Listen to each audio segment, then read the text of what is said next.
आखिर क्यों Shinzo Abe को चाइनीज कम्युनिस्ट पार्टी के स्पोक्सपर्सन वांग वेनबिन ने 2 दिसंबर 2021 को इतनी अजीब और दहशत भरी जान की धमकी दी थी कि शिंजो आबे को खून से नहाना पड़ेगा, वो भी टूटी हुई गर्दन के साथ, और शिंजो आबे का अंत मृत्यु है।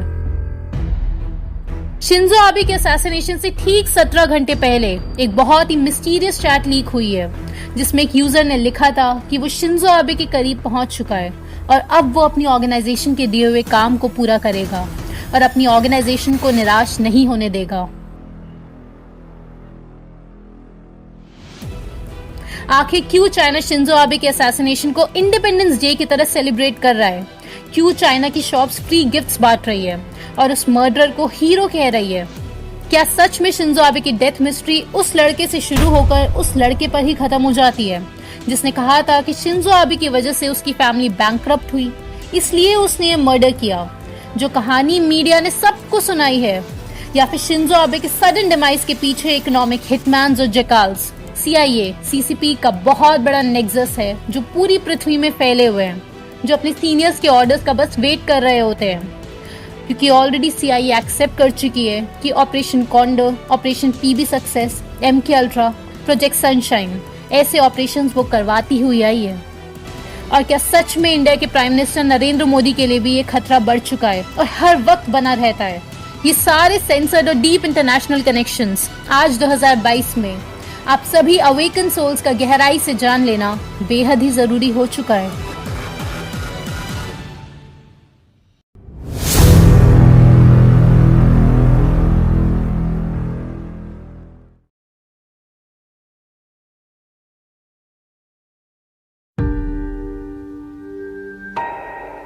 चाइनीज कम्युनिस्ट पार्टी के फॉरेन मिनिस्ट्री के स्पोक्सपर्सन वांग वेनबिन ने शिंजो आबे को 2 दिसंबर 2021 को बहुत ही स्ट्रांगली ये धमकी दी कि CCP प्रॉमिस करता है कि शिंजो आबे मारे जाएंगे या खून से उन्हें नहाना पड़ेगा विद अ ब्रोकन हेड, क्योंकि उन्होंने जरूरत की है ताइवान के इशू पर उल्टा सीधा कहने की।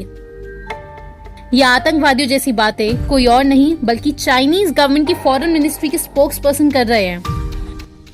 ये स्क्रीनशॉट्स जेनिफर जेंग, जो कि Chinese born human right activist है, उन्होंने चाइनीज से इंग्लिश में ट्रांसलेट करके पब्लिकली ये स्टेटमेंट ट्विटर पर पोस्ट किए हैं शिंजो आबे के असैसिनेशन के बाद, ताकि आम जनता ये सब देख सके।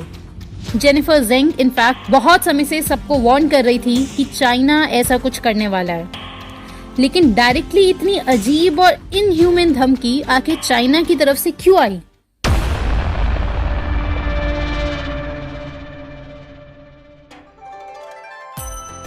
दरअसल वर्ल्ड वॉर 2 से पहले 1895 से 1945 तक ताइवान जापानीज कॉलोनी था और वर्ल्ड वॉर 2 के बाद 1945 में चाइना ने ताइवान को अपने कंट्रोल में ले लिया था।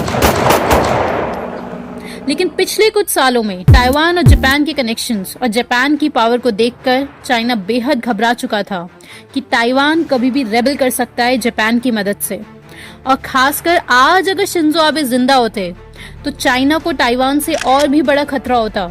इनफैक्ट शिंजो आबे ने नवंबर 2021 को अपनी एक स्पीच में ये कहा कि ताइवान पर इमरजेंसी का मतलब है जापान पर इमरजेंसी, और साथ ही जो US जापान का जो अलायंस है उस पर इमरजेंसी।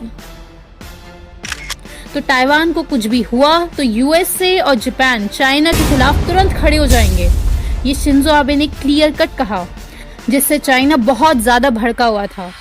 इंसानी सभ्यता लड़ने के अलावा बाकी सब कुछ भूल चुकी है। अब आप इससे भी ज्यादा अजीब चीज देखें, ये WeChat के स्क्रीनशॉट्स, जिसमें एक चाइनीज यूजर ने 7 जुलाई 2022 को शिंजो आबे के असैसिनेशन से 17 घंटे पहले कुछ बहुत ही शॉकिंग चीज पोस्ट की थी। I have successfully got close to current and former PM of Japan. I will complete the task given to me by the organization. यानी कि एक चाइनीज इंसान कह रहा है कि मैं जापान के फॉर्मर और करंट PM के करीब पहुंच चुका हूं और जो मुझे काम दिया गया है एक संस्था के द्वारा उसको मैं जल्द पूरा कर लूंगा। इस चैट की टाइमिंग पर आप गौर कीजिए।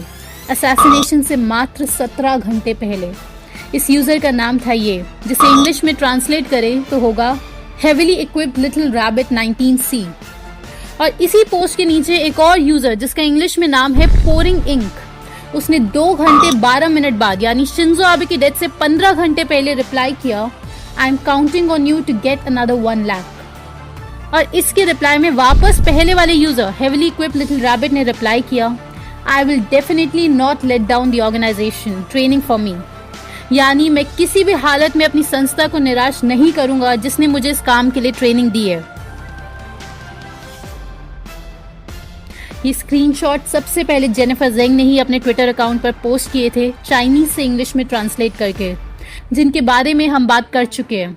और उनके इस ट्विटर पोस्ट के बाद पूरे चाइना और जापान की सोशल मीडिया ऐप पर ये वायरल हो गए। सब शॉक में थे इन स्क्रीनशॉट्स की टाइमिंग को लेकर। डेथ से 15 घंटे पहले ये बातें चल रही हैं। सबके मन में यही सवाल है कि ये कौन सी ऑर्गेनाइजेशन है और किस चीज की ट्रेनिंग दी गई है जिसको पूरा करने के लिए शिंजो आबे के पास जाना पड़ रहा है। क्या ये सिर्फ मजाक था? लेकिन अगर मजाक था तो फिर इतना स्ट्रॉन्ग कोइंसिडेंस कैसे? क्योंकि ये स्क्रीनशॉट में इमेजेस भी लगी हुई थी जो पूरी तरह से उस जगह से रिजेंबल करती है जहां शिंजो आबे को शूट किया गया। इनफैक्ट चाइनीज डिसिडेंट और फॉर्मर लॉ प्रोफेसर युआन होंगबिंग, उनकी 2009 की बुक ताइवान डिजास्टर और 2010 की बुक ताइवान नेशनल पॉलिसी, उसमें उन्होंने ये सब कुछ ऑलरेडी प्रिडिक्ट किया हुआ था कि चाइना की सीसीपी ये सब करेगी। इन बुक्स ने चाइनीज गवर्नमेंट को शॉक की स्टेट में डाल दिया था। युआन होंगबिंग ने शिंजो आबे की डेथ के ऊपर बहुत ही शॉकिंग खुलासे किए हैं कि चाइना के पास लिस्ट है 52 लीडर्स और पॉलिटिशियंस की जिनको वो असैसिनेट करेंगे, जिसमें ताइवान के वाइस प्रेसिडेंट लाई चेंगते का भी नाम शामिल है। अब देखने वाली बात है कि इनकी प्रेडिक्शंस कहां तक सच होती है। क्या सच में ताइवान के वाइस प्रेसिडेंट को जान का खतरा है? इनफैक्ट युआन होंगबिंग ने ये तक स्पष्ट कहा है कि ताइवान के अलावा चाइना के टारगेट्स ऑस्ट्रेलिया और इंडिया भी है। जी हाँ, इंडिया भी है। यानी इंडिया के लीडर्स और पॉलिटिशियंस को भी खतरा है, जो कि बहुत ही कंसर्निंग सिचुएशन है। दरअसल शिंजो आबे 2007 में इंडिया, यूएस, जापान, ऑस्ट्रेलिया को आपस में एकजुट कर पाए थे चाइनीज अग्रेशन के अगेंस्ट। और शिंजो आबे ने बाकी सारे पीएम के साथ मिलकर एक बातचीत का समझौता शुरू किया था जिसका नाम क्वाड यानी क्वाड्रिलेटरल सिक्योरिटी डायलॉग है, चाइना के बढ़ते हुए एग्रेशन के अगेंस्ट, जो चाइना को बहुत ज्यादा खलता है। शिंजो आबे का असैसिनेशन आखिर इस वक्त क्यों हुआ जबकि वो जापान के पीएम भी नहीं थे, सिर्फ लोअर हाउस के एक मेंबर थे। शिंजो आबे की डेथ के 2 दिन बाद 10 जुलाई 2022 को जापान में अपर हाउस की 125 सीट्स पर इलेक्शंस हुए, जिसके नतीजे लगभग हर किसी को पहले से पता था कि शिंजो आबे की पार्टी इजीली डोमिनेट करेगी, और हुआ ठीक यही। इस इलेक्शन के बाद से शिंजो आबे की पार्टी लिबरल डेमोक्रेटिक पार्टी आज इतनी पावरफुल हो चुकी है कि जापान के कॉन्स्टिट्यूशन में पहली बार बदलाव किए जा सकते हैं। और जापान को मिलिट्री और न्यूक्लियर पावर बनाने का सपना जो शिंजो आबे ने देखा था वो पूरा किया जा सकता है।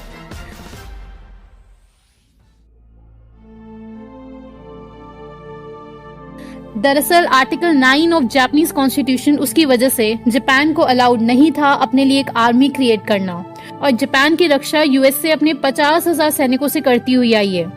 लेकिन कब तक जापान यूएसए पे डिपेंड रहता, इसलिए आर्टिकल 9 में बदलाव जरूरी था।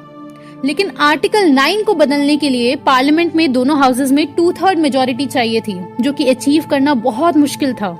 और 10 जुलाई 2022 में जापान के अपर हाउस इलेक्शंस हुए, जिसके बाद से शिंजो आबे की लिबरल डेमोक्रेटिक पार्टी के पास अपने पार्लियामेंट में इतनी पावर आ चुकी है कि वो कॉन्स्टिट्यूशन में अमेंडमेंट्स कर सकते हैं। एक तरफ चाइना और नॉर्थ कोरिया न्यूक्लियर वेपन्स की लगातार टेस्टिंग कर रहे थे जापान के आसपास और न्यूक्लियर पावर बन चुके थे, और दूसरी तरफ जापान खुलकर एक आर्मी तक मेंटेन नहीं कर सकता था आर्टिकल 9 की वजह से। लेकिन आज ये संभव हो चुका है, लेकिन इसको शिंजो आबे अपनी आंखों से नहीं देख पाए।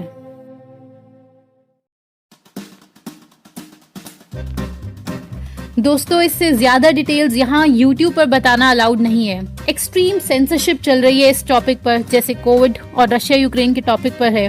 तो ये सारे इंटरनेशनल कनेक्शंस और ज्यादा डेप्थ में IMPH वेबिनार के दौरान ही डिस्कस किए जाते हैं।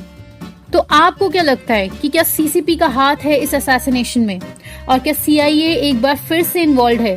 क्योंकि यूएसए की डेमोक्रेटिक पार्टी को जो लोग कंट्रोल करते हैं उनको बहुत दिक्कत है जापान के मिलिट्री पावर बनने से। तो आप हमें कमेंट करके जरूर बताएं।